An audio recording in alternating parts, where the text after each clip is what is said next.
అందరికీ నమస్తే అండి. ఈ వీడియో చాలా ఇంపార్టెంట్ టాపిక్ అండి. చాలా కామన్ సెన్స్‌తో చాలా బ్యాలెన్స్డ్‌గా చెప్తాను. కొంచెం జాగ్రత్తగా వినండి. సున్నితమైన అంశం. సోషల్ మీడియాలో చెప్పే రివ్యూలు సినిమా ఫలితాన్ని శాసిస్తాయా? ఇది కొంచెం నేను ఒక 5, 6 నిమిషాలు చెప్తాను. మొత్తం విన్న తర్వాత కామెంట్ చేయండి. ఎందుకంటే 'అఖండ 2' రివ్యూ నేను చేశాను. చేసినప్పుడు ఆ సినిమా ఒక సగటు ప్రేక్షకుడిగా నాకు ఆ సినిమా బిలో యావరేజ్ అనిపించింది. సో, నేను అదే చెప్పాను రివ్యూ అదే చెప్పాను. కాపోతే బాలకృష్ణ గారు అద్భుతంగా యాక్ట్ చేశారు. బాలకృష్ణ గారి కష్టం కోసం, బాలకృష్ణ గారి యాక్టింగ్ కోసం అండ్ హిందుత్వం కోసం ఈ సినిమా చూస్తారు, చూడొచ్చు అని చెప్పాను. సో, కమర్షియల్‌గా చూసుకుంటే డబ్బులు వస్తాయో రావో డౌటే అని చెప్పాను. అండ్ అంతకుముందు 'ఓజీ' సినిమా రివ్యూ చెప్పాను. బావుంది. మంచి యాక్షన్ సీన్స్ ఉన్నాయి. రిపీట్ ఆడియన్స్ ఉంటారు. పవన్ కళ్యాణ్ గారి కెరియర్‌లో చాలా రోజులకి మంచి సినిమా వచ్చిందనేటట్టు చెప్పాను. ఆ సినిమాకి డబ్బులు కూడా అలాగే వచ్చాయి. అంతకుముందు 'హరిహర వీరమల్లు' చేశా. 'కన్నప్ప' చేశా. చాలా సినిమాలు రివ్యూలు చేశాను. నేను ఈ మధ్య పెద్ద సినిమాలు రివ్యూ చేయింది రెండే. 'కూలీ' అండ్ 'వార్ 2' ఈ 2 సినిమాలు రివ్యూ ఎందుకు చేయలేదు? చేయలేదు. ఎందుకు చేయలేదంటే ఆగస్టు 14వ తేదీనో, 13న ఇవి రిలీజ్ అయ్యాయి. నేను ఇప్పుడు ఒక మ్యారేజ్ ఈవెంట్ కోసం కరీంనగర్ వెళ్ళాను. పెళ్లి సందర్భంగా మా ఇంట్లో అప్పుడు మాత్రం ఆ 2 రివ్యూలే చేయలే. మిగిలినయన్నీ చేశా. ఆ 2 కూడా చేద్దామని చూశాను గానీ నాకు సినిమా చూడడానికి అవ్వల. అర్ధరాత్రి పెళ్లి టైంలో. ఇంక చూడడానికి అవ్వలేదు కాబట్టి ఆ సినిమాలు ఈవెన్ ఇప్పటికి నేను చూడలేదు. తెలుసా? ఆ 2 సినిమాలు నేను ఇప్పటికి చూడలే. నాకు ఫస్ట్ డే చూడకపోతే పెద్ద సినిమాలు ఆ తర్వాత చూడబుద్దయ్యేది. సరే ఇప్పుడు ఇంతకీ మ్యాటర్‌లోకి వస్తున్నా. సోషల్ మీడియాలో మేము చెప్పే రివ్యూలు సినిమా ఫలితాన్ని శాసిస్తాయా లేదా అంటే, పెద్ద హీరో సినిమాలు సోషల్ మీడియాలో మాలాంటి వాళ్ళు ఎంత నోరు పెట్టి చెప్పినా ఫలితాన్ని శాసించలేవు. పెద్ద హీరోల సినిమాలకి కేవలం కంటెంట్ మాత్రమే మాట్లాడుతది. కేవలం మౌత్ టాక్ మాత్రమే మాట్లాడుతది. కేవలం రిపీట్ ఆడియన్స్ మాత్రమే మాట్లాడతారు. పెద్ద హీరోల మార్కెట్ చెప్తున్నా. అంటే చిరంజీవి, బాలకృష్ణ, వెంకటేష్, నాగార్జున, పవన్ కళ్యాణ్ గారు, మహేష్ బాబు గారు, ఎన్టీఆర్ గారు, అంటే అల్లు అర్జున్, ప్రభాస్ అండ్ నాని కూడా ఇప్పుడు టైర్ 1 పెద్ద హీరోనే. అండ్ రామ్ చరణ్ లాంటి వీళ్ళందరూ పెద్ద హీరోలు కదా! సో, ఈ హీరోలకి మాలాంటోళ్ళు 100 వీడియోలు చేసినా సరే, నెగెటివ్ టాక్ స్ప్రెడ్ చేసినా సరే, లేదా పాజిటివ్ టాక్ స్ప్రెడ్ చేసినా సరే వేస్ట్, వృధానే. ఎందుకంటే పెద్ద హీరోలకు ఆల్రెడీ ఒక మార్కెట్ ఉంటది. ఒక ఫ్యాన్ బేస్ ఉంటది. వాళ్ళ సినిమాలు కంటెంట్ బాగుంటే బాగుందో, బాలేదని చెప్పక్కర్లా. ఆటోమేటిక్‌గా రిపీట్ ఆడియన్స్ వస్తారు. ఆటోమేటిక్‌గా లాంగ్ రన్ ఉంటది. ఆటోమేటిక్‌గా సినిమా హిట్ అయిపోద్ది. కంటెంట్ బావుంటే మౌత్ టాక్ దానికదే స్ప్రెడ్ అయిపోద్ది. అరే! ఈ సినిమా బావుందంట, ఈ సినిమా బావుందంట అని. కానీ రివ్యూలు శాసించేది చిన్న సినిమా ఫలితాలనే. ఎందుకంటే చిన్న హీరోల సినిమాలకి పెద్దగా ఆహ్, ప్రమోషన్‌లు ఉండవు. పెద్ద బడ్జెట్ పెట్టరు. స్టార్‌డమ్ ఉండదు. ఇప్పుడు మొన్నొచ్చిన సినిమాలు చూసుకుంటే 'శంబాల' అండ్ 'దండోర' ఈ సినిమాలకి స్టార్‌డమ్ లేదు. అంటే పెద్ద బడ్జెట్ ఏమీ కాదు. చిన్న సినిమాలు. నేను 'శంబాలని' ఎందుకు ప్రమోట్ చేశానంటే డైరెక్టర్ నాకు బాగా తెలిసిన వ్యక్తి. అండ్ ఆ కంటెంట్ చూస్తే నాకు కొంచెం డిఫరెంట్‌గా బావుంది అనిపించి నేను 'శంబాల' గురించి చెప్పాను. దానికి తగ్గట్టే సినిమా హిట్ అయింది. సినిమా క్లిక్ అయింది. అండ్ 'దండోర' కూడా పర్వాలేదు బానే ఉంది అనిపించుకుంది.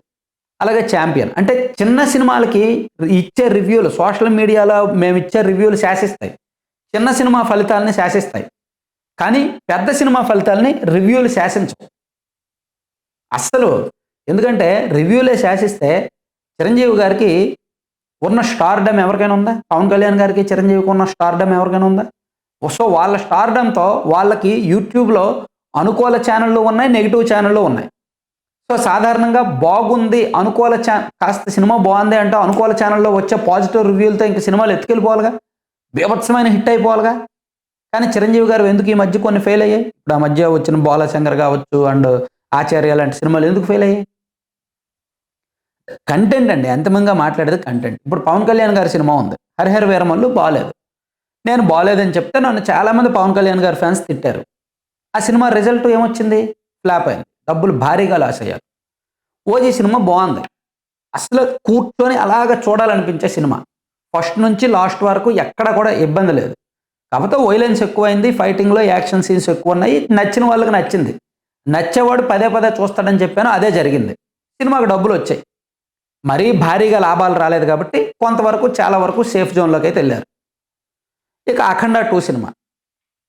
103 కోట్లు షేర్ టార్గెట్, 180, 190 కోట్లు గ్రాస్ టార్గెట్. ఆ సినిమా డబ్బులు ఎన్నొచ్చాయి అనేది నేను చెప్పను. చెప్తే మళ్ళీ చాలామంది ఫీల్ అవుతారు. ఇప్పుడు సోషల్ మీడియాలో కొన్ని వెబ్సైట్లు రాస్తున్నారు కదా, ఎన్నొచ్చాయి, ఎంతొచ్చాయో, ఎవరి కాల్లో షేర్లు చేసుకుంటున్నారు కదా, అదే నిజం అనుకొని ఉండండి. ఎంతొచ్చింది, ఎన్నొచ్చాయి అనేది ప్రత్యేకంగా చెప్పాల్సిన పని లేదు. ఎప్పుడైనా సరే సినిమా కనెక్షన్లు వెబ్సైట్లో వచ్చాయి నిజం కాదు. సినిమా కలెక్షన్లు అక్కడ డిస్ట్రిబ్యూటర్లు ఉంటారు చూసారా, వాళ్ళతో ఆ ర్యాప్, ఆ పరిచయం మెయింటైన్ చేస్తే వాళ్ళు సినిమా బాగుంటే హుషారుగా మాట్లాడతారు, డబ్బులు వస్తాయని చెప్తారు. సినిమా బాగోకపోతే, డబ్బులు రాకపోతే చాలా దీనావస్థలో ఉంటారు. సో వాళ్ళు అబద్ధం చెప్పరు కలెక్షన్స్ విషయంలో. డిస్ట్రిబ్యూటర్లు ఎందుకు అబద్ధం చెప్పరంటే, వాళ్ళు లాభాలు గడిస్తే ఎస్ మాకు లాభం వచ్చింది, పలానా సినిమాలు పోయింది, పలానా సినిమాలు వచ్చిందని చెప్తారు.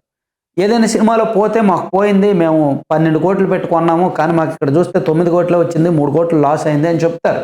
అలా చెప్పడానికి ఎవరు వెనకడుగు వేయరు. సో అది అక్కడ నుంచి ఒరిజినల్ వస్తుంది. సో ఇక్కడ నేను మళ్ళీ చెప్తున్నానండి, సినిమా రివ్యూస్ని సోషల్ మీడియా ఇన్ఫ్లుయెన్సర్లు శాసించలేరండి. అసలు ఎట్టి పరిస్థితుల్లో అది అసాధ్యం అండి. సినిమాని కేవలం శాసించేది కంటెంట్ మాత్రమే. కంటెంట్ బాగుంటే చూడండి, బిచ్చగాడి సినిమా వచ్చింది అప్పట్లో, ఒక 7-8 ఏళ్ల కిందట. ఆ సినిమా ఎవరు రివ్యూ ఇవ్వాల, వెళ్ళి చూసి వచ్చిన తర్వాత పాజిటివ్ రివ్యూ ఇచ్చారు, కంటెంట్ బాగుంది, ఎత్తుకెళ్ళిపోయింది, చూస్తారు. ఆ తర్వాత కాంతారా వచ్చింది, 3 రోజుల తర్వాత మౌత్ టాక్ స్ప్రెడ్ అయింది, చూశారు. అలాగే బాలకృష్ణ గారు వీరసింహారెడ్డి సినిమా, బాలకృష్ణ గారికి సాధారణంగా అనుకూల ఫ్యానిజం ఎంతో, నెగిటివ్ ఫ్యానిజం కూడా అంతే. బాలకృష్ణ గారి సినిమాకు నేను అప్పుడు వీరసింహారెడ్డికి, భగవంత్ కేసరికి అండ్ అఖండ అండ్ ఇంకా మధ్యలో ఇంకో భగవంత్ కేసరి, వీరసింహారెడ్డిను, డాకు మహారాజ్, ఈ సినిమాలన్నింటికి నేను వెళ్ళాను, రివ్యూస్ ఇచ్చాను. బాగున్నాయనే చెప్పాను, బాగాలేవనే చెప్పాను. సో నేను బాగున్నాయని చెప్పాను, నిజంగానే సినిమాకు డబ్బులు వచ్చాయి, హిట్ అయింది. నేను డాకు మహారాజ్ బాగుందని చెప్పాను, 3 సార్లు చూశాను ఆ సినిమా నేను. అండ్ భగవంత్ కేసరి బాగుందని చెప్పాను, ఆ సినిమా కూడా చూశాను, బాగానే ఉంది. అలా సినిమాకి సోషల్ మీడియాలో వచ్చే మాలాంటి రివ్యూయర్లు ఒక 2 రోజులు కలెక్షన్స్ శాసిస్తారేమో. అంటే నా రివ్యూ చూడడం వల్ల కొంతమంది ఇప్పుడు చూడడం ఆగుతారేమో, అరే శ్రీనివాసు రివ్యూ బాగలేదని చెప్పాడురా అని ఆగుతారేమో. కానీ ఆ తర్వాత మౌత్ టాక్ ఉంటుంది చూసారా, పక్కింటోడో, ఎదురింటోడో, బయట టీ కొట్టోడో చెప్తాడు చూసారా, అరే సినిమా బాగుంది అని, వాళ్ళు చెప్పేదాన్ని నమ్ముతాడు. ఎక్కడో యూట్యూబ్లో పలానా శ్రీనివాసో, నరేషో, సురేషో చెప్పేది నమ్మడు. పక్కింటోడో, ఎదురింటోడో, టీ కొట్లో ఉన్నాడో, లేదంటే సెలూన్ షాపులో చెప్పినదే నమ్ముతాడు. దాన్నే మౌత్ టాక్ అంటారు. సో పెద్ద హీరోల సినిమాలకి మౌత్ టాక్లే ఇంపార్టెంట్. మౌత్ టాక్లే శాసిస్తాయి అండ్ రిపీట్ ఆడియన్సే శాసిస్తారు. కంటెంట్ బాగుంటే మౌత్ టాక్ బాగుంటుంది, రిపీట్ ఆడియన్స్ ఉంటారు, అది ఫలితాన్ని తీసుకొస్తుంది. అంతే తప్ప నువ్వు నెగిటివ్గా చెప్పావు, నువ్వు పాజిటివ్గా చెప్పావు, నువ్వు కావాలని సినిమాని చంపేస్తావు, నువ్వు కావాలని సినిమాని బతికిస్తావు, అంత సీన్ లేదు. ఏ ఒక్కడికి సినిమా ఫలితాన్ని శాసించేది అంత సీన్, అంత గొప్ప రివ్యూయర్, అంత గొప్ప ఇన్ఫ్లుయెన్సర్ ఎవడూ లేడు. ఎక్కువ మంది సబ్స్క్రైబర్లు, దాదాపుగా 10 మిలియన్ల మంది సబ్స్క్రైబర్స్ ఉన్నవాడు చెప్పినా సరే, ఫ్యాన్స్ అండ్ యాంటీ ఫ్యాన్స్ వాళ్ళకి నచ్చితే నచ్చుద్ది, లేకపోతే లేదు, అంతే. పెద్ద హీరో సినిమా అంటే అదే.